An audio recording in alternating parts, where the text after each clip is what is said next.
everyone, welcome back. If you're new here, I'm Katie, and today I'm going to be reviewing the Sky King Ranch series by Susan May Warren.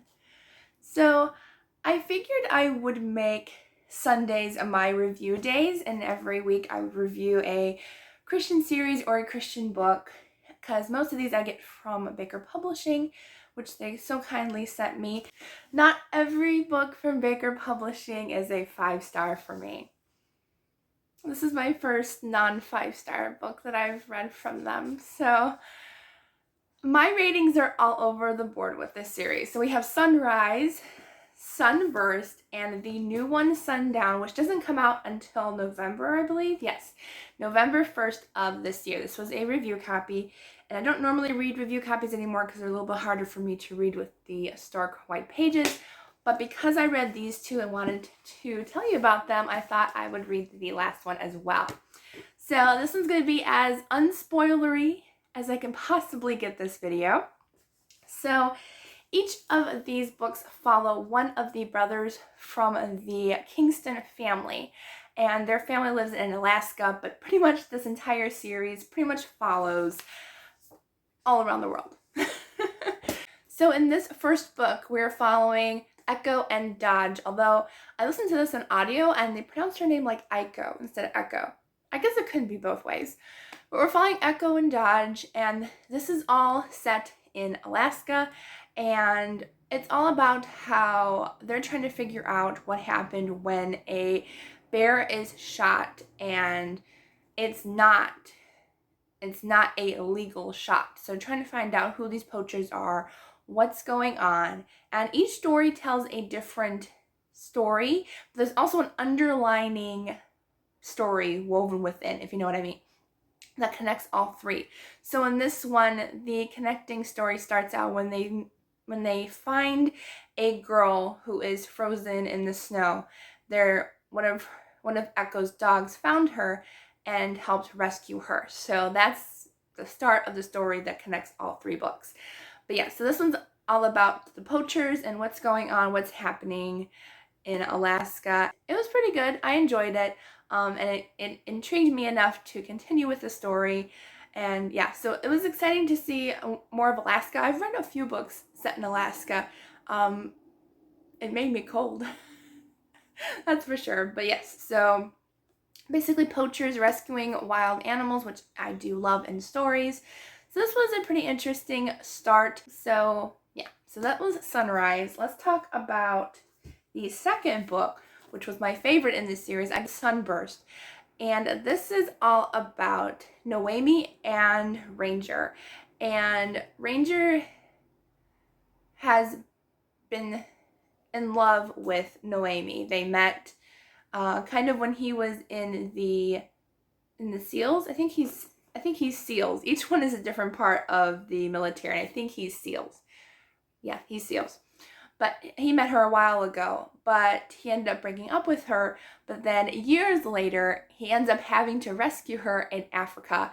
So a lot of this takes place in Africa, which I really enjoyed that. I like stories set in Africa. I thought the entire series was set in Africa, but I guess not. So this one is set in Africa. And so he ends up rescuing her, but then he gets injured, so she ends up rescuing him. And I really enjoyed their love story a lot. They end up in an African village where her uncle is actually kind of he is king of that African village. And so she thinks she has to protect Ranger, and so she ends up telling them that they're married, even though they're not. So nothing happens. It's a Christian book. Nothing happens. But yeah, so they end up having to do an African ceremony and end up getting really married in the African style. But they end up really falling in love with each other again and just growing in their relationship. And then Ranger takes Noemi to Alaska. Hard thoughts there. Okay. To protect her because she was kidnapped in Africa and they're still kind of out there, so they need to protect her. So he brings her to Alaska and his family ranch. So that's what this one's about. And then not much of the underlying mystery is in this book. We don't see too much, but at the end we kind of see where that mysterious girl that they found in the first book in the snow, how she got there. That's the end of this book. Okay, on to this book.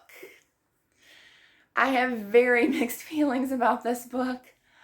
Oh, I was very sad that I didn't like this book as much as the other two. I did like the action. The action and the pacing was very, very quick. This is a whole kind of save the world situation with bioweapon warfare. Very different from the other two, that's for sure. But it does connect. But I think there's just a lot. And I did notice something that just nagged at my brain. It was something really simple, but the word aw, A-W, was used so much in this book. I was like, why does she keep using the word aw at like everything? You don't need the word aw. But that was just me. I don't know, I just found that kind of funny. But I think a lot of people would really enjoy this series, including this one. I think I gave it such a low rating because there was a lot of science and military jargon, which I don't mind in movies, but in books I do get bored a little bit with. So this one had a lot more of the science and military versus the other two books in the series. And the other thing was this was quite triggering to me. I actually had to skip a few pages. I don't trigger at like gunshots and stuff that happens, but when people in the book have like health issues that are outside of their control, it's very triggering since I have health issues, and normally it doesn't bother me, but this one bothered me. I think because of that and just too much science jargon and military jargon for me that I just kind of, I didn't space out. I did really enjoy the action in it, but I just don't think this last book was for me. And again, it was very different than the other two books.